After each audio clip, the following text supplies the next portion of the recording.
ನಮಸ್ಕಾರ. ಕನ್ನಡವೇ ಸತ್ಯ, ಕನ್ನಡವೇ ನಿತ್ಯ, ಕನ್ನಡವೇ ಕಸ್ತೂರಿ, ಕನ್ನಡಿಗನೇ ಸಾರ್ವಭೌಮ. ನಾನು ನಿಮ್ಮ ಕನ್ನಡಿಗ, ರೈತನ ಮಗ ಅಶೋಕ್ ಕುಮಾರ್ ಜಿಯಾಸ್. ಬಂಧುಗಳೇ, ಬ್ಯಾಂಕ್ ನಿಫ್ಟಿನ ಅಬ್ಸರ್ವ್ ಮಾಡ್ತಾ ಇದ್ದೀನಿ.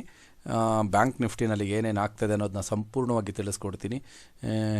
ಅದಕ್ಕಿಂತ ಮುಂಚೆ ತುಂಬ ದಿನ ಆಗಿದೆ ಬ್ಯಾಂಕ್ ನಿಫ್ಟಿನ ಅಬ್ಸರ್ವ್ ಮಾಡ್ತಾನೆ ಇರ್ತೀವಿ. ಬಟ್ ಆದರೆ ಯೂಟ್ಯೂಬಲ್ಲೆಲ್ಲ ಇವಾಗೆಲ್ಲ ವಿಡಿಯೋ ರಿಲೀಸ್ ಮಾಡೋ ಹಂಗಿಲ್ಲ, ಲೈವ್ ಅನಾಲಿಸಿಸ್ ಮಾಡೋ ಹಾಗಿಲ್ಲ. ಆ ಒಂದು ರೀಸನ್ನಿಂದ ಮಾಡ್ತಾಯಿಲ್ಲ. ಬಟ್ ಈ ಒಂದು ಅನಾಲಿಸಿಸ್ನ ಮಾಡೋದಕ್ಕಿಂತ ಮುಂಚೆ ನಾನು ನಿಮಗೊಂದು ಕ್ಲಾರಿಟಿನ ಕೊಡ್ತೇನೆ. ಏನಪ್ಪ ಅಂದರೆ, ಮೊದಲೆಲ್ಲ ನಾವು ಲೈವ್ ಅನಾಲಿಸಿಸ್ನ ಮಾಡ್ತಾಯಿದ್ವಿ, ಇವಾಗೆಲ್ಲ ಲೈವ್ನ ಮಾಡೋದಕ್ಕಾಗ್ತಾ ಇಲ್ಲ. ಏನಕ್ಕೆ ಅಂದರೆ ಸೆಬಿ ರೂಲ್ ಇದೆ, ಆ ಸೆಬಿ ರೂಲ್ನ ಫಾಲೋ ಮಾಡಬೇಕಾಗುತ್ತೆ. ಸೆಬಿ ರೂಲ್ ಪ್ರಕಾರ 90 ಡೇಸ್ ಬ್ಯಾಕ್ ಏನೇನು ಚಾರ್ಟ್ ಇರುತ್ತೆ, 90 ದಿನಗಳ ಹಿಂದಿನ ಚಾರ್ಟನ್ನು ಬೇಕಾದ್ರೆ ನಾವು ಅನಾಲಿಸಿಸ್ ಮಾಡ್ಬೋದು. ಲೈವನ್ನ ಯಾವುದೇ ಕಾರಣಕ್ಕೂ ಮಾಡೋಂಗಿಲ್ಲ ಅಂತ ಇದೆ. ನಂದೇನಪ್ಪ ಅಂದರೆ, ನಾವು ಇವತ್ತೆಲ್ಲ ಅನಾಲಿಸಿಸ್ ಮಾಡಿ ವಿಡಿಯೋ ಎಲ್ಲ ರೆಕಾರ್ಡ್ ಮಾಡಿ ಇಟ್ಕೊಂಡಿರ್ತೇವೆ. ಅದನ್ನು ನಾವೇನು ಮಾಡ್ಬೋದು, 90 ದಿನ ಆದಮೇಲೆ ವಿಡಿಯೋನ ರಿಲೀಸ್ ಮಾಡ್ಬೋದಲ್ವಾ ಯೂಟ್ಯೂಬಲ್ಲಿ. ಎಲ್ಲರಿಗೂ ಹೆಲ್ಪ್ ಆಗುತ್ತೆ ಅದು. ಕರೆಕ್ಟಾ? ತುಂಬ ಜನ ಕೇಳ್ತಾ ಇದ್ದೀರಾ, ಸರ್ ಲೈವ್ ಮಾಡಿ ಅಂತ. ಆ ಒಂದು ರೀಸನ್ನಿಂದ ನಾನೇನು ಮಾಡ್ತೇನೆ ಅಂದರೆ, ಲೈವ್ ರೆಕಾರ್ಡಿಂಗ್ ಮಾಡಿ ಇಟ್ಕೊಂಡಿರ್ತೇವೆ ಅಥವಾ ರೆಕಾರ್ಡಿಂಗ್ ಮಾಡಿ ಇಟ್ಕೊಂಡಿರೋವಂಥದ್ದನ್ನ ಡೇಟಾನ 90 ದಿನಗಳಾದಮೇಲೆ ರಿಲೀಸ್ ಮಾಡ್ತೇವೆ ಯೂಟ್ಯೂಬಲ್ಲಿ. ಏನು ಅನಿಸುತ್ತೆ ಇದ್ರ ಬಗ್ಗೆ? ಈ ಥರ ಮಾಡಿದ್ರೆ ನಿಮಗೆ ಹೆಲ್ಪ್ ಆಗುತ್ತಾ ಏನು ಅನ್ನೋದನ್ನ ಕಮೆಂಟ್ ಮಾಡಿ ತಿಳಿಸಿ. ಆಮೇಲೆ ಇದನ್ನು ವಿಡಿಯೋ ನೋಡಿ ನಿಮಗೆ ಗೊತ್ತಾಗುತ್ತೆ ಏನು ಅಂತ ಹೇಳ್ಬಿಟ್ಟು, ಇವಾಗ ಏನೇನು ಅನಾಲಿಸಿಸ್ ಮಾಡ್ತೀನಿ ಅಂತ. ಎಲ್ಲೆಲ್ಲಿ ನಾವು ಮಾಡ್ತಾ ಇರ್ತೀವಿ, ಎಲ್ಲೆಲ್ಲಿ ತಪ್ಪುಗಳನ್ನ ಮಾಡ್ತಾ ಇರ್ತೀವಿ, ಅದೆಲ್ಲ ಇಲ್ಲಿ ಈಸಿಯಾಗಿ ಗೊತ್ತಾಗುತ್ತೆ. ಓಕೆನಾ? ಅದರಿಂದ ನನಗೆ ಈ ಒಂದು ಮಾತನ್ನು ಹೇಳಬೇಕು ಅನ್ನಿಸ್ತಾ ಇದೆ. ಆ ಒಂದು ರೀಸನ್ನಿಂದ ಸೆಬಿ ರೂಲ್ ಇರೋದ್ರಿಂದ ಲೈವನ್ನ ಮಾಡೋದಕ್ಕಾಗ್ತಾಯಿಲ್ಲ. ಬಟ್ ನಿಮ್ಗಳೆಲ್ಲ ರಿಕ್ವೆಸ್ಟ್ ಬರ್ತಾ ಇದೆ, ಸರ್ ಮಾಡಿ ಅಂತ ಹೇಳ್ಬಿಟ್ಟು. ಈ ಥರ ಮಾಡ್ಬೋದು ಅಷ್ಟೇ. ನಾನು 90 ದಿನಗಳ ಹಿಂದಿನ ಡೇಟಾನ ಅನಾಲಿಸಿಸ್ ಮಾಡಿಬಿಟ್ಟು ನಾವು ನಿಮಗೆ ಪ್ರತಿಯೊಂದನ್ನು ಡೇಟಾನ ಕೊಡ್ಬೋದಾಗಿರುತ್ತೆ. ಇದರಿಂದ ನಿಮಗೆ ತುಂಬಾ ಹೆಲ್ಪ್ ಆಗುತ್ತೆ. ಇವತ್ತು ನಾವು ವಿಡಿಯೋ ರೆಕಾರ್ಡಿಂಗ್ ಮಾಡಿರ್ತೇವೆ, ಲೈವ್ ಅನಾಲಿಸಿಸ್ ಮಾಡಿ ಇಟ್ಕೊಂಡಿರ್ತೇವೆ. ಅದನ್ನು ಇವತ್ತು ರಿಲೀಸ್ ಮಾಡಲ್ಲ, 90 ದಿನಗಳ ಆದಮೇಲೆ ರಿಲೀಸ್ ಮಾಡ್ತೇವೆ. ಅರ್ಥ ಆಗ್ತದೆಯಾ? 90 ದಿನಗಳಾದಮೇಲೆ. ಇವತ್ತು 7th ಜಾನ್ವರಿ. ಈ ಒಂದು 7th ಜಾನ್ವರಿಲಿ ರೆಕಾರ್ಡ್ ಮಾಡಿರೋ ವಿಡಿಯೋನ ಫೆಬ್ರವರಿ 8, ಮಾರ್ಚ್ 8, ಏಪ್ರಿಲ್ 8, ಏಪ್ರಿಲ್ 10ಗೆ ರಿಲೀಸ್ ಮಾಡ್ಬೋದು ಅಲ್ವಾ? ಏಪ್ರಿಲ್ 10ಗೆ ರಿಲೀಸ್ ಮಾಡ್ಬೋದು. ಜಾನ್ವರಿ 7th ಡೇಟಾನ ಏಪ್ರಿಲ್ 10ಗೆ ನಾವು ರಿಲೀಸ್ ಮಾಡ್ಬೋದು. ಈ ಥರ ಮಾಡಿದ್ರೆ ಪ್ರತಿಯೊಬ್ಬರಿಗೂ ಅನುಕೂಲ ಆಗುತ್ತೆ ಅಂದ್ಕೊಂಡಿದ್ದೀನಿ. ನಿಮ್ಗೇನು ಅನಿಸುತ್ತೆ ಅದನ್ನು ಕಮೆಂಟಲ್ಲಿ ಕಮೆಂಟ್ ಮಾಡಿ ತಿಳಿಸಿ. ಆಮೇಲೆ ಈ ವಿಡಿಯೋನ ನೋಡಿ ಉಪಯೋಗ ಆಗುತ್ತಾ ಇಲ್ವೋ ಅನ್ನೋದು ಕೂಡ ಅದು ನೀವು ತಿಳಿಸ್ಕೊಡಿ. ಬನ್ನಿ ಹಾಗಾದರೆ ಇವತ್ತಿನ ಅನಾಲಿಸಿಸ್ನ ಶುರು ಮಾಡ್ತಾಯಿದ್ದೀನಿ. ಬಂಧುಗಳೇ, ಇವತ್ತು ಲೈವ್ ಇದ್ದೆ, BTCನ ಲೈವ್ ಮಾಡ್ತಾಯಿದ್ವಿ. ಲೈವ್ ಮಾಡ್ಬೇಕಾದ್ರೆ ಹೇಳ್ತಾ ಇದ್ದೆ, ಫಸ್ಟ್ ಕ್ಯಾಂಡಲ್ಲು ಯಾವುದೇ ಕಾರಣಕ್ಕೂ ಸೆಲ್ಲಿಂಗ್ ಕ್ಯಾಂಡಲ್ ಅಲ್ಲ, ಇದು ಯಾವುದೇ ಕಾರಣಕ್ಕೂ ಸೆಲ್ಲಿಂಗ್ ಕ್ಯಾಂಡಲ್ ಅಲ್ಲ ಅಂತ ಹೇಳ್ಬಿಟ್ಟು. ಹಾಗಾದರೆ ಸೆಲ್ ಮಾಡಬಾರ್ದು. ಫಸ್ಟ್ ಕ್ಯಾಂಡಲ್ಲೇ ಸೆಲ್ಲಿಂಗ್ ಅಲ್ಲ ಅಂತ ಗೊತ್ತಾದಮೇಲೆ ನಾವು ಯಾಕೆ ಸೆಲ್ಲಿಂಗ್ ಮಾಡಬೇಕು? ಓಕೆನಾ? ತುಂಬ ಮುಖ್ಯವಾದದ್ದು. ಎರಡನೇದು ಬಂದು, ಇಲ್ಲಿ ಏನೇನು ಆ್ಯಕ್ಟಿವಿಟೀಸ್ ನಡೆದಿದೆ, ಇಲ್ಲಿ ನಾವು ಏನು ಮಾಡೋದಕ್ಕಾಗೋದಿಲ್ಲ. ಓಕೆನಾ? ಏನು ಮಾಡೋದಕ್ಕಾಗೋದಿಲ್ಲ. ಒಂದು ಇಲ್ಲಿ ಅರ್ಥ ಮಾಡ್ಕೊಳ್ಳಿ, ಮಾರ್ಕೆಟು ನೋಡಿ, ಇದು ಫ್ರೆಶ್ ಡೇ ಲೋನ ಬ್ರೇಕ್ ಡೌನ್ ಆಗೋದಕ್ಕೆ ಬಂದಿದೆ. ಬ್ರೇಕ್ ಡೌನ್ ಆಗೋದಕ್ಕೆ ಸಾಧ್ಯ ಆಗಿಲ್ಲ, ವಾಪಸ್ಸು ಪ್ರೈಸ್ ಹೋಗಿದೆ. ಓಕೆನಾ? ಬಟ್ ಇಲ್ಲಿ ತುಂಬಾ ಮುಖ್ಯವಾಗಿ ನೋಡಿ, 90 ದಿನಗಳಾದಮೇಲೂ ಕೂಡ ಏನಕ್ಕೆ ಉಪಯೋಗ ಆಗುತ್ತೆ ಅನ್ನೋದಕ್ಕೆ ಒಂದು ಬೆಸ್ಟ್ ಉದಾಹರಣೆ. ನಾವೇನೇನು ಮಾಡ್ತೀವಿ ಅಂದರೆ, ಲೊಕೇಶನ್ಗಳೆಲ್ಲನೂ ಬಿಟ್ಬಿಡ್ತೀವಿ. ಇವಾಗ ನೋಡಿ, ನೀವು ಕೇಳ್ಬೋದು, ಸರ್ ಇಲ್ಲಿ ಆಸ್ ಪರ್ ಸ್ಟ್ರಾಟಜಿ ಪ್ರಕಾರ ಫಾಲ್ಸ್ ಸಿಗ್ನಲ್ನ ಕೊಟ್ಟಿದೆಯಲ್ವಾ, ಬೈ ಸೈಡ್ ಹೋಗ್ಬೋದಲ್ಲ ಅಂತ ನೀವೇನಾದರೂ ಅಂದ್ಕೊಂಡ್ರೆ ಖಂಡಿತ ತಪ್ಪಾಗುತ್ತೆ. ಬನ್ನಿ ಡೇಟಾನ ನೋಡೋಣ, ಅಲ್ಲಿ ಏನಾಗಿದೆ ಅಂತ ಹೇಳ್ಬಿಟ್ಟು. ನೋಡಿ, ಇಲ್ಲಿ ಡೇಟಾನ ನೋಡಿದ್ರೆ ನಮಗೆಲ್ಲೂ ನೋಡಿ, ಇಲ್ಲಿ ಎಲ್ಲೂ ಎಕ್ಸೋಷನ್ ಕ್ಯಾಂಡಲ್ ಇದನ್ನು ಕನ್ಸಿಡರ್ ಮಾಡಿದ್ರೆ ಇದು ನಮ್ಗೆ ಯಾವುದೇ ಕಾರಣಕ್ಕೂ ಬೈಯಿಂಗ್ ಕ್ಯಾಂಡಲ್ ಅಲ್ಲ. ನೋಡಿ, ಇಲ್ಲಿ ಕಾಟ್ ನಮಗೆಲ್ಲನೂ ಸಪೋರ್ಟಿವ್ ಆಗಿಲ್ಲ, ಕಾರ್ಟ್ ಎಲ್ಲ ನಮಗೆಲ್ಲ ಸಪೋರ್ಟಿವ್ ಆಗಿಲ್ಲ. ಅದರಿಂದ ರಾಂಗ್. ಡೆಲ್ಟಾ ಬಂದು ಪಾಸಿಟಿವ್ ಇದ್ರೂ ಕೂಡ, ಬಟ್ ಇಲ್ಲಿ ಕಾಟು ನಮಗೆ ಸಪೋರ್ಟಿವ್ ಆಗಿಲ್ಲ. ಅದಾದಮೇಲೆ ಇಲ್ಲಿ ಅಂಥ ಒಂದು ಆಕ್ಟಿವಿಟೀಸ್ ನಡೆದಿಲ್ಲ. ಇಲ್ಲಿ ಅಂಥ ಒಂದು ಆಕ್ಟಿವಿಟೀಸು ಅಥವಾ ಡಿಮ್ಯಾಂಡ್ ಝೋನ್ ಆಕ್ಟಿವಿಟೀಸ್ ನೋಡಿ, ಈ ಕ್ಯಾಂಡಲ್ ಬಂದು ನಮಗೆ ಬುಲ್ಲಿಶ್ ಇರ್ಬೋದು, ಬಟ್ ಆದರೆ ಡೆಲ್ಟಾ ಬಂದು ನೆಗೆಟಿವ್ ಇದೆ. ಅದರಿಂದ ಇವೆಲ್ಲನೂ ಕನ್ಸಿಡರ್ ಮಾಡಬೇಕಾಗುತ್ತೆ. ಅದರಿಂದ ಇದು not good for by side. ಇಲ್ಲಿ ಮುಖ್ಯವಾದ ಪಾಯಿಂಟು, ನಾನು ಏನನ್ನು ಅಬ್ಸರ್ವ್ ಮಾಡ್ತಾ ಇದ್ದೀನಿ ಅನ್ನೋದನ್ನ ತಿಳಿಸ್ಕೊಡ್ತೇನೆ ನೋಡಿ. ತುಂಬ ಮುಖ್ಯವಾಗಿ ಬಂಧುಗಳೇ, ಈ ಪಾಯಿಂಟ್ ಒಂದು ತುಂಬ ಲೊಕೇಶನ್ನು. ಅದಾದಮೇಲೆ ಜಂಕ್ಷನ್ ಪಾಯಿಂಟ್ ಒಂದು ನೋಡಿ, ಇಲ್ಲೆಲ್ಲ ಜಂಕ್ಷನ್ ಪಾಯಿಂಟ್ ಅಂದರೆ ನೋಡಿ, ಇದು ಅಂದರೆ ಪ್ರೀವಿಯಸ್ ಡೇ ಲೋ, ಅದರದ ಹಿಂದಿನ ಲೋ ಇಲ್ಲಿದೆ. ಮಾರ್ಕೆಟ್ ಏನಾದ್ರೂ ಮೇಲಕ್ಕೆ ಹೋಗ್ಬೇಕಂದ್ರೆ ಯಾವಾಗ್ಲೂ ಒಂದು ರೆಫರೆನ್ಸ್ ಪಾಯಿಂಟನ್ನು ಟಚ್ ಮಾಡಬೇಕಾಗತ್ತೆ. ನೋಡಿ, ಪ್ರೈಸು ಇಲ್ಲಿಂದ ಹೋಗಿರ್ಬೋದು, ಬಟ್ ಇಲ್ಲಿಂದ ಹೋಗೋದಕ್ಕೆ ಒಂದು ರೆಫರೆನ್ಸ್ ಪಾಯಿಂಟನ್ನು ನೋಡಿಕೊಂಡು ಮಾರ್ಕೆಟ್ ಹೋಗಿದೆ. ಅದೇ ರೀತಿ ಇದೊಂದು ಗುಡ್ ಲೊಕೇಶನ್ ಇದು. ಇಲ್ಲಿ ನೋಡಿ, ಪ್ರೈಸ್ ಇಲ್ಲಿಂದ ಮೂವ್ ಆಗಿದೆಯಲ್ಲ, ಈ ಪಾಯಿಂಟಿಂದ ಮೂವ್ ಆಗಿದೆ ಅಂದರೆ ಬೈಯರ್ಸು ಇಲ್ಲಿ ತುಂಬ ಚೆನ್ನಾಗಿ ಆಕ್ಟಿವ್ ಆಗಿದ್ದಾರೆ.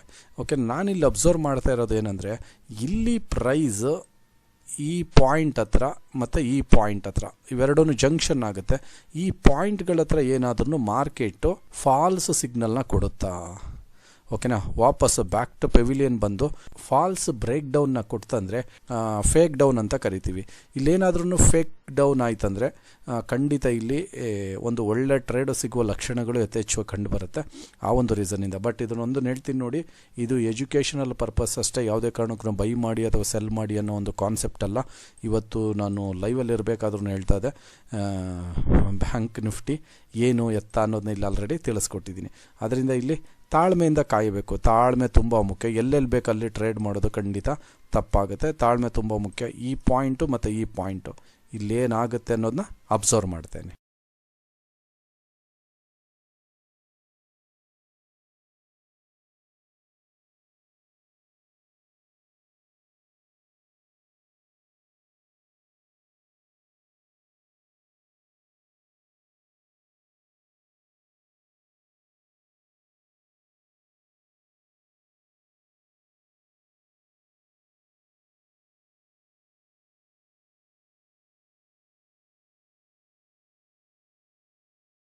ನೋಡಿ, ಇಲ್ಲಿ ನಾವೇನು ಅಂದ್ಕೊಂಡಿದ್ವಿ, ಈ ಲೆವೆಲ್, ಈ ಲೈನ್ ಹಾಕಿದ್ದೀನಲ್ಲ, ಈ ಲೆವೆಲ್ ಮಾರ್ಕೆಟ್ ಜೊತೆಗಿದು ಈ ಪಾಯಿಂಟು ಮತ್ತು ಈ ಪಾಯಿಂಟನ್ನ ಮಾರ್ಕೆಟ್ ಒಂದು ಲೆವೆಲ್ನ ಮಾರ್ಕೆಟ್ ಹೊಡೆದಾಕಿದೆ. ಈ ಹೊಡೆದಾಕಬೇಕಾದ್ರೆ ನೋಡಿ, ಇಲ್ಲಿ ಈ ಕ್ಯಾಂಡಲ್ ನೋಡಿ, ಇಲ್ಲಿ ಒಳ್ಳೆ ಸೆಲ್ಲಿಂಗ್ ಕ್ಯಾಂಡಲ್ ಅಲ್ವಾ, ಈ ಥರ ಬಿಗ್ ಕ್ಯಾಂಡಲ್ ಬಂದಿದೆ. ಇಲ್ಲೂ ಕೂಡ ನೋಡಿ, ಬಿಗ್ ಕ್ಯಾಂಡಲ್ ಬಂದಿದೆ.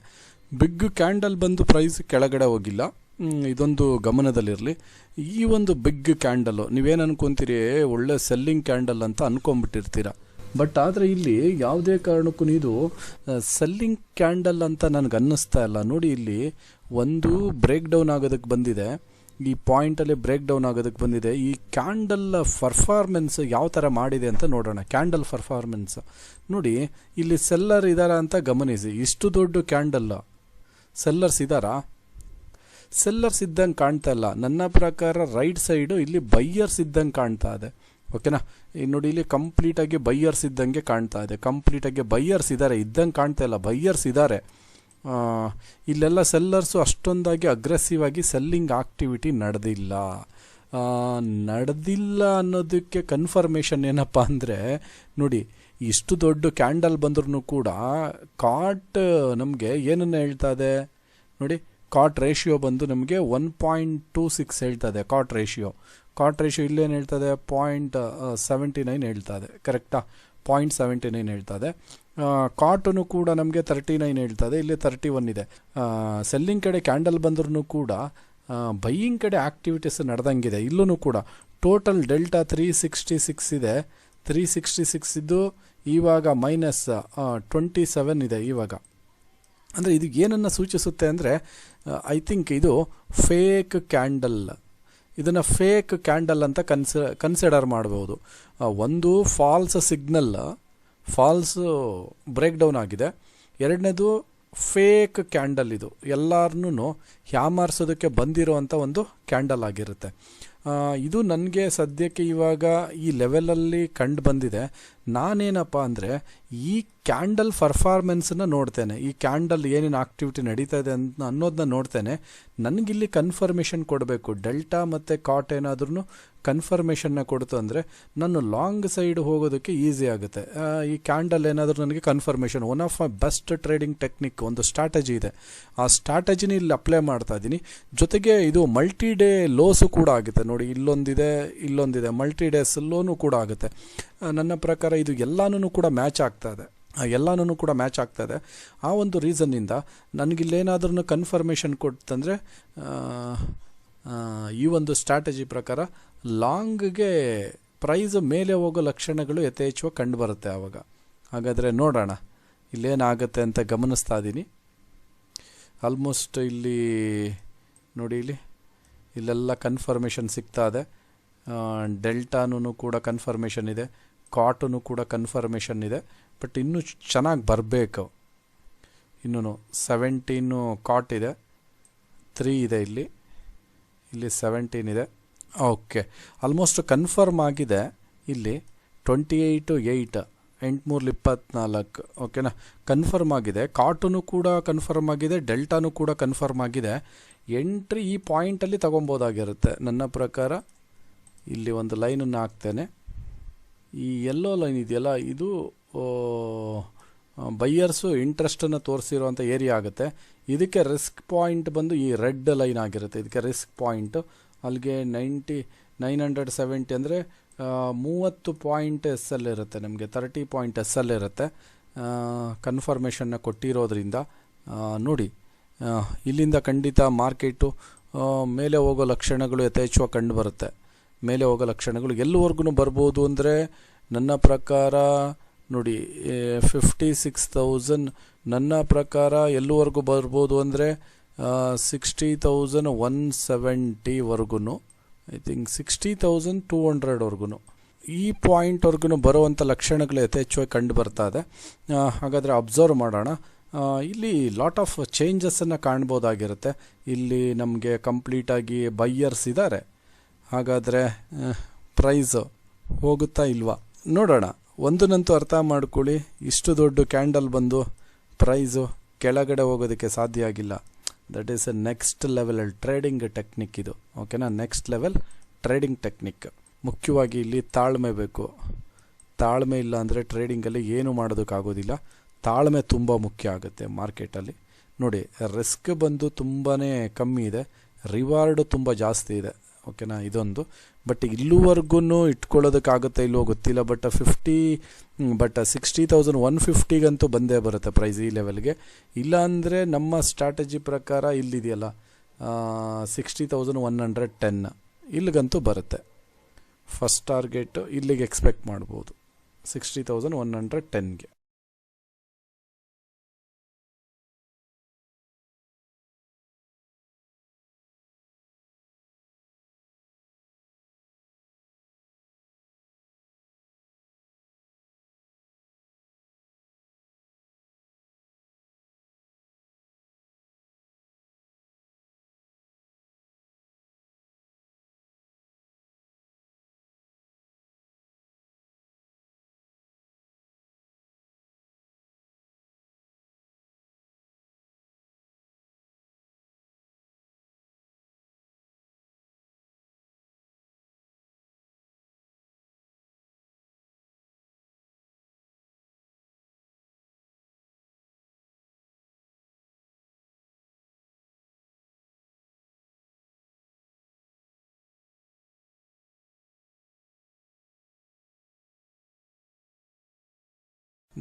ಈ ಲೆವೆಲ್ಗೆ 16,200 ಇದೇನಿತ್ತು ಈ ಲೆವೆಲ್ಗೆ ಮಾರ್ಕೆಟು ಬಂದಾಗಿದೆ.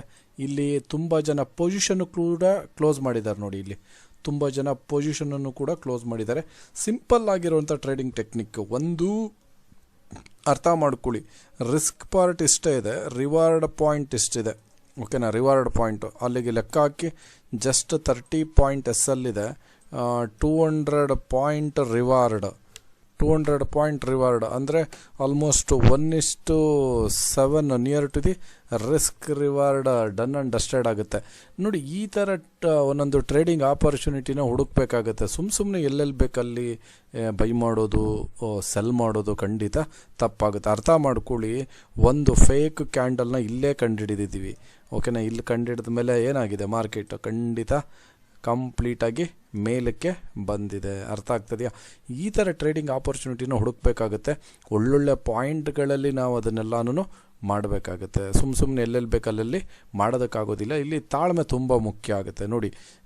ಐಡೆಂಟಿಫಿಕೇಷನ್ ಮಾಡಬೇಕಂದ್ರೆ ಇಲ್ಲೇ ಮಾಡಬೇಕು, ನಾವು ಇಲ್ಲೋಗ್ಬಿಟ್ಟು ಮಾಡೋಕ್ಕಾಗುತ್ತಾ? ಇಲ್ಲಿ ಮಾಡ್ತಂದರೆ ಖಂಡಿತ ಪ್ರೈಸ್ ಇನ್ನೊಂದು ಸ್ವಲ್ಪ ಮೇಲಕ್ಕೆ ಹೋಗ್ಬಿಟ್ಟು ಆಮೇಲೆ ಬರ್ಬೋದು. ಈ ಥರ ಸಿನಾರಿಯೋ ಇರುತ್ತೆ. ಬಟ್ ಆದರೆ ಪರ್ಫೆಕ್ಟಾಗಿ ನಾವು ಎಲ್ಲಿ ಟ್ರೇಡ್ನ ಮಾಡಬೇಕು ಅಂತ ಗೊತ್ತಿರಬೇಕಾಗುತ್ತೆ. ಇದು ನೋಡಿ ಟ್ರೇಡಿಂಗ್ನ ಟೆಕ್ನಿಕ್. ಆ್ಯಕ್ಚುಲಿ ಟಾರ್ಗೆಟ್ ಇದ್ದಿದ್ದು ಈ ಪಾಯಿಂಟ್. ಈ ಲೆವೆಲ್ಗೆ ಬರುತ್ತೆ ಅಂತ ಆಸ್ ಪರ್ ಸ್ಟ್ರಾಟಜಿ ಪ್ರಕಾರ 60,110ಗೆ, ಬಟ್ ಎಕ್ಸ್ಪೀರಿಯನ್ಸ್ ಪ್ರಕಾರ ಇಲ್ಲಿಗೆ, ಓಕೆನಾ. ಆ ಒಂದು ರೀಸನ್ನಿಂದ 60,200ಗೆ ಟಾರ್ಗೆಟ್ನ ಇಟ್ಕೊಂಡಿದ್ವಿ, ಓಕೆನಾ. ಎಕ್ಸ್ಪೀರಿಯನ್ಸ್ ಪ್ರಕಾರ ಆ ರೀಸನ್ ಅಂದರೆ ಎಕ್ಸ್ಪೀರಿಯನ್ಸ್ ರೀಸನ್ ಆಗುತ್ತೆ, ಓಕೆನಾ. ಇಷ್ಟ ಬಂಧುಗಳೇ, ಇನ್ನೇನೂ ಇಲ್ಲ, ವೆರಿ ಸಿಂಪಲ್ ಟ್ರೇಡಿಂಗ್ ಟೆಕ್ನಿಕ್ಕು. ಈ ಥರ ವೀಡಿಯೋಗಳನ್ನ ಮಾಡಿಬಿಟ್ಟು ನಾನು ಆಫ್ಟರ್ 90 ಡೇಸ್ ಆದಮೇಲೆ ಕೊಡ್ತೇನೆ. ಇದು ಏನು ಅನಿಸುತ್ತೆ ನಿಮಗೆ, ಈ ಥರ ಇದ್ದರೆ ನಿಮ್ಗೆ ಎಲ್ಲರಿಗೂ ಹೆಲ್ಪ್ ಆಗುತ್ತೆ ಅನ್ನೋದಾದರೆ ಖಂಡಿತ ನಾನು ಇದನ್ನು ಮಾಡ್ತೇನೆ ಅಂತ ಹೇಳ್ತಾ, ಈ ಒಂದು ಟ್ರೇಡಿಂಗ್ನ ಸೀಕ್ರೆಟ್ ಯಾವ ಥರ ಇತ್ತು ಎಂಬುದನ್ನು ನಿಮ್ಮ ಒಂದು ಅತ್ಯಮೂಲ್ಯವಾದ ಒಂದು ಕಮೆಂಟ್ ಮುಖಾಂತರ ತಿಳಿಸ್ಕೊಡಿ. ಯಾರ್ಯಾರು ನಮ್ಮ ಯೂಟ್ಯೂಬ್ ಚಾನೆಲ್ನ ನೋಡ್ತಾ ಇದ್ದೀರಾ, ಪ್ರತಿಯೊಬ್ಬ ನಮ್ಮ ಕನ್ನಡಿಗರಿಗೂ ತುಂಬು ಹೃದಯದ ಧನ್ಯವಾದಗಳನ್ನು ತಿಳಿಸುತ್ತೇನೆ.